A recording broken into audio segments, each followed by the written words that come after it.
Today I'm going to be showing you how to reset your keypad on your garage door. This one in particular is a Genie model. If you flip open, you have your manual, so it helps you out. But basically on this one, you're going to want to hold for 5 seconds until your LED light goes out, like it just did. Now, you're going to want to click 3, 5, 7, program. Now we're in programming mode. Now, whatever you want to set it to, let's say 1, 2, 3, 4, program.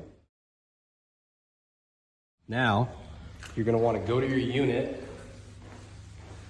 You're going to want to find your learn/set button, hold it until you get a solid blue light.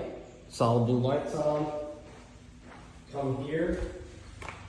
You're going to want to enter your code 1, 2, 3, 4, arrows, arrows, arrows, and it's set.